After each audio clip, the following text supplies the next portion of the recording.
If you are a regular viewer of this show, you will be aware of my colleague Nema Elbegir's reporting in Tigray.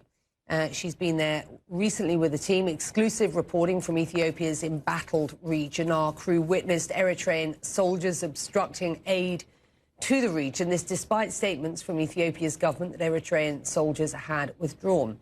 Nema spoke with doctors in the city of Axum who detailed the conditions at the hospital there. Just have a listen. Another health facility, Axum Referral Hospital. Soldiers walk in and out of the hospital with impunity. One spots the camera and runs off. They've run out of blood here. Doctors and medical students are donating their own, but it's still not enough. People who could have been saved are dying. Every patient you see here, the old, the young, the helpless, all injured in this conflict. We've now learned that Ethiopian soldiers armed with guns and grenades have raided a hospital there, reportedly because people talked to CNN. Nema joining us from London with an update on her story. Nema. Well, we have stayed in touch, Becky, with many of the people that we featured in our reporting because of the reality of life in Tigray and the reality for many Tigrayans in Ethiopia. And we were contacted by medical staff at Axum Hospital to say that on 4 a.m.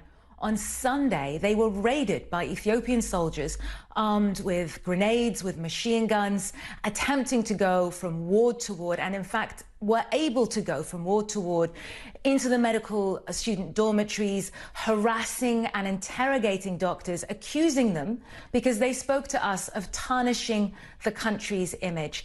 They returned subsequently again on Monday, and the threat of their return again is hanging over all of these doctors' heads, Becky. So it is why it is so important for us today on your show to speak out about this, because people there say that they are very afraid for their lives and they're afraid of what's going to happen next. And we've had this confirmed to us by Médecins Sans Frontières, who were witness to this extraordinary scene. Many of the patients have now fled the hospital.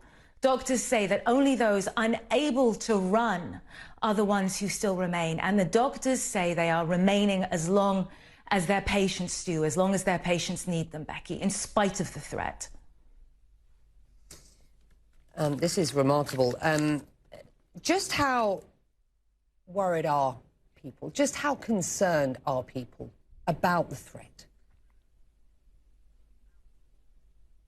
Incredibly worried, which is why it was so extraordinary that they spoke to us and in fact insisted on speaking to us. When we interviewed the doctors, we asked them if they wanted us to name the hospital, and they said yes, because it was important not only for the world to know that they were still there, that they were persevering, but for patients to know that they were open and they were available to treat them.